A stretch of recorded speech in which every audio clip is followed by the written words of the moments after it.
Blending. In Clip Studio Paint, the key thing is go to the Tools panel. You can find all the panels here, Window, Tool, Subtool, etc.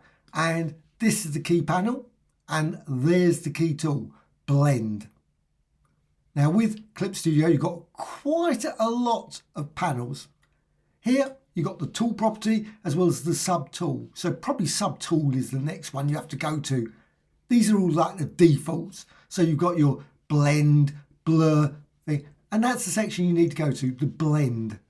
There's also Liquify as well, but you've got Fingertip, and all they are on the surface is everything that's in here, the Subtool detail. You've also got this Tool property. Now Tool property is probably the key stuff that you want to work with. So you've got brush size, opacity, color stretch, etc. They're the things you think, you know what, I'm going to use all the time. But you can select this one, so say Blend, and you see when you select it, you get a different set there. Click there, again it changes. Each of these tools will have different tool properties, but all they are is still, again, fundamentally at the core, Subtool detail. And you can find that again, Window and Subtool detail. So let's go right to the top, brush size. And I'm going to use the default of the Blend. Let's just go for the Blend. It's just as good as any. All of them basically are the same. At the core level, they're the same. They're just tweakings of this. But you can always reset it as well. So at any point, you can turn around and say, you know what? I want to reset this. So just go here, say this tool, right click, and you can always go here. You can duplicate, you can register, reset to default. As simple as that. So if you make a mess of it, reset to default. So brush size. Now I'm going to go for about 80 here. You can see there. I'm using a pen as well. You don't have to use a pen. You can use a mouse if you're reasonable. And you can use the brush size. I'm going to go, let's say 80 and just apply. And as you do that, you notice what happens. It blends. So you can see the blues, the reds, all sort of mission into a sort of a solid colour of, well, blues and reds. And you can see it. Now if I start here, say in the red, so if I go to the red and just apply it there, obviously I'm blending, it's not doing anything. If I go to this edge where I've obviously got something there, you can see it now blends nicely. Blends between that and that. Likewise, this blue, I can blend between the two, and there it blends two colours. And likewise with blue as well. I can go over here and you can see the blue blend in there. However, this probably, and you might disagree, and please put in the comments at any point, it's great to hear how you think this tool works and how you find which panel, category, etc. that you find easier to use. But this is probably the thing that's the key one, ink. Doesn't sound like it's going to be much, but it is actually for this. Probably all these depend really on the ink settings. And you can go down here, opacity. So you can reduce opacity. You can say, let's say, I want it at 23. So at 23, now if I apply at 23, hardly any impact at all, which is quite reasonable to it's not hard to understand. Obviously, you're going to reduce the... Now, you'll notice you've got here blending mode, and you think, why can't I access it? And there are some things that quite often you can't access. Well, you can.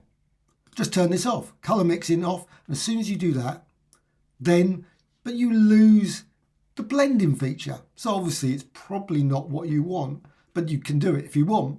So you can set it to something else. And sometimes it's nice just to go... And now if I've gone with this set off, I can go here and you can see what happens. It applies just your standard colour. It's just a standard brush. And of course, at the moment, my standard brushes, I'm using blue. I could use green. So go here, set the green and apply green, and you can see it goes green. That's just simply by doing this colour mixing, turning it off. That's why I say that all these are basically the same. So colour mixing, now I've got that on, and it goes. There's no green, so the green is gone. However, say you want to bring the green back. You think, you know what, I really want the green. or whatever colour you've selected over here. Well, you can change the amount of paint. So you can just quickly add it. Now some of these you've got here some colour mixing tools here, and they will just ignore the green. So I've just pushed the green up. So now with the green, you can see now you've brought the green back in again by changing this amount of paint. Personally, with blending, I don't want colour coming into it like that. I'm perfectly happy to put the colours there beforehand using maybe other brushes, but I'm just going to go but you can, if you want to, amount of paint, and you can see then you get a bit of green. Obviously it becomes a bit of a grey sort of, obviously strange enough, red, green and blue. Mixing those together just ends up with grey. So I'm going to say amount of paint, just reduce it down to 0, but you can change it. You don't have to keep it like that. Density of paint. Now you can push this up, and you see as soon as you do that, density of paint, and you can see then like that. If I put it down to there, very little difference, but it will depend on these settings as well. This is the key thing. So you might want to play with that, change it, set it up to 100%. You can see it obviously has effect there. And just try it. Always with these things, it's experimentation. This probably is one of the most important one, colour stretch. Now if I turn that down to zilch, absolutely no colour stretch at all, and I apply it, and say I go here, and you can see as I do that, it just dries up very quickly. So if I'm applying it here and I sort of going like that and then I drag it out, it's gone. There's no colour stretch. It just literally fizzles out. However, say I push that up. So I'm now in the red. I'm just going to go with the red one, and I can then drag this out, and you can see it extends. So when you push it up higher, that colour stretch feature, and quite a lot of these rely on those sort of things, colour stretch. So basically here, go there, and you can see as you do it, it keeps it for a while. So if I go to the blue, go to blue there, and you can see as I go in there, obviously it mixes. So depending on the settings, but you can see it just drags it over. The blue is kept because of that colour stretch. So it's a very key thing. So you can reduce that down, or you might want to keep it about 30, 40. It's up to you. You might like to have it sort of stretch round and move it, manipulate it, extend it basically. And that's what it does. However, you notice at the bottom you've got intensity of blur. And I think that's quite a useful one because a lot of these rely on blurring. Basically, that's the core thing. It's blurring. So if you go over here, colour mixing, and I set here, just going to click this one, and it's a drop down, so you've got running colour. You notice what happens with running colour. With all the others, it's not available. Running colour lets you change the blur. So now with running colour, what you can do, you can blur it. So if you set it automatic, it works it out, it decides what it's going to do. However, fixed value, you can click on that if you want, and you can then turn around and say, well, you know what? I don't want it to blur very much. Just say, put it down to 1 or 2. Maybe not that low, but reasonable level. The scale's a bit weird. So you've got here 1.5, there 0.1, and you go up to 41. You can really so it's not particularly a standard scale. So you can just blur it, very subtle. So you can apply just subtle blending. Very, very subtle blending, just by changing this intensity of blur. And that's, again, a key thing. You might just want to just create very subtle blur there, blend it between the two, just create it like that. And again, with obviously the colour stretch, you can make it, extend that, and again, just stretch it and blur, but the blur is again very low. You might want the blur to be very high, so let's push the blur up to quite high limits. And then you can see what happens. It blurs very nicely like that. And that's when you've got it at a high setting. So you create a very, very smudged very quickly using that intensity of blur. So deselect that. We've also got here smear, so go for these options here. Now it doesn't actually give a name for this, I'm not certain what you would say, it's just a drop down, literally a drop down of blend, run in colour, and it gives you little details, should give you details down the bottom. So you can select it and just try them. Go to that one, whoops. If you go off that tool, you'll notice it vanishes, everything changes. And then going back to ink, and you can still modify this. So just go there and just apply it again. They are very subtle differences. A lot of it really, the functionality depends on this colour stretch, intensive blur, etc. And as key thing as always is that you can always go back over here and right click and again reset to default, because quite often, and I do it all the time, you get into a situation where you think, it's not working in a way that I thought it would. So you might suddenly find that it's not blurring, or it's just displaying it in white or something, and you're thinking, why is it doing that? Doesn't make any sense. You can go through all these various tools and you look and think, I don't know. Always go over here and right click and reset, or just select one of the other ones. Now, say you go here, blur, like I say, blur, that's the key thing. You can see it, blur there. Fingertip does exactly the same. That's all it's doing, is basically these settings here, blur, intensity blur, etc. Nothing unusual. This is the key panel. So let's just go back to blend. You notice you've got other ones as well. You've got colour jitter. Now at this point you think, oh, well, colour jitter, what does that mean? Well, it does, it's quite useful. However, what it does require is, it's no use here. Just by doing this, it doesn't jitter this. It doesn't suddenly make, oh, you know what, I'm going to go green, blue, etc., etc. You can notice over here you've got some, well, what you need to do is set the colour. And that's here, amount of paint. So push that up. And you can see as soon as you do that, you got there, you can see now it's the colour jitter there. And because you got blur in, of course, you can see the blur there, go to the ink, and it's got automatic there. So if I go back down there and I can say, you know what, let's reduce that down to nothing, no blur at all, and apply. Now, always the way. There is, again, shows you there's another setting where you can get that sharp. And there's other settings here, and it's going to probably be tucked away and I won't find it. You got here, hardness. Let's just, oh, there it is. I knew it was going to be one of them. Obviously, it's just there.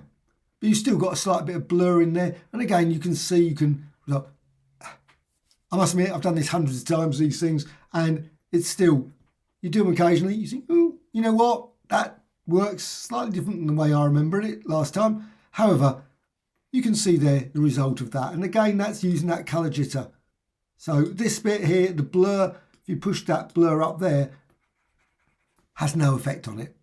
Completely ignored, because that's the way it's coded.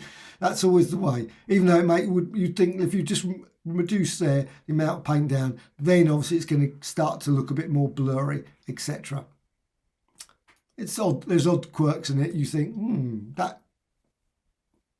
well, that's the way they've done it. It's the only way to describe anything, that if you find that suddenly you find things don't work in the way, then now I'm just going to go back there again. And this time, anti-aliasing, well, there's nothing much on there to see. And that, I'm just going to put that back to there. Ink, I'm just going to say I don't want any ink blending there. Brush tip. Now you'll notice I've got here, as I'm drawing this, it's circles. So it's a circular design there. And that's from here, tip shape. And tip shape there, material. So if you want to, you can go and change this, and you can click there and you can run through these. And there's loads of them. You just run through literally hundreds and hundreds of pots. And you can download additional ones as well.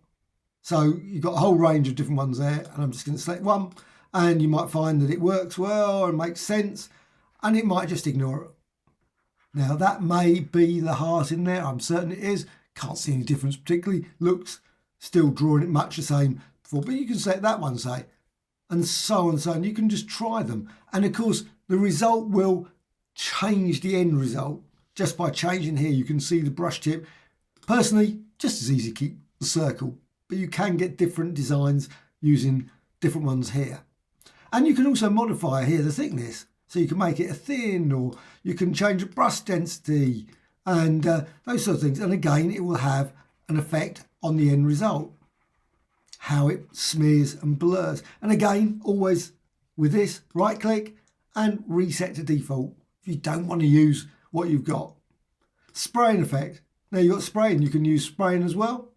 Bring spraying into it and you can see that makes it even more. So personally, some of these things I really think it's probably best to ignore, because obviously spraying effect, when you're talking blending, it makes it very hard. You're going to use a lot of pressure. Just keep pushing it. You know, it's going to be very subtle. And you've got here particle density, etc., etc. And you've got stroke.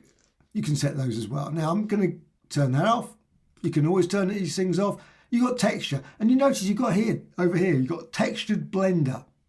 Well, textured blender basically uses this. So if I go to textured blender now, and you can see now it's got it on, and it's got obviously a Japanese name there. So I have no idea what that says. Could be anything. But you've got a lovely preview of these things, and you can select different ones. So you can select that one, and then you can see, if you look in the, you've got a very little, obviously a preview there, and you can apply it. And as you can see it, as you apply it, and you can see it just there, where I'm just applying it just there, it does actually have an effect. It's very subtle, but you can modify the texture density. You can change the scale ratio, and as you do that, it's got the preview, it will show, change the angle. A lot of these things, again, going to be very subtle. I don't think it's going to make that much difference to your blending. However, you've got brush shapes here. You've got dual brush. That's a whole area. That's a whole area. Now, if you turn that on, suddenly you'll find that some of the functionality goes a bit odd. Suddenly you lose some of the features. So it's up to you if you want to use dual brush, but I must admit, I haven't been using dual brush particularly with this. You can if you want, but personally, I think it makes it more complicated. Now this is probably the nicest one. I like this one, watercolor edge, real nice watercolor edge. So you can just turn and you've got this edge effect.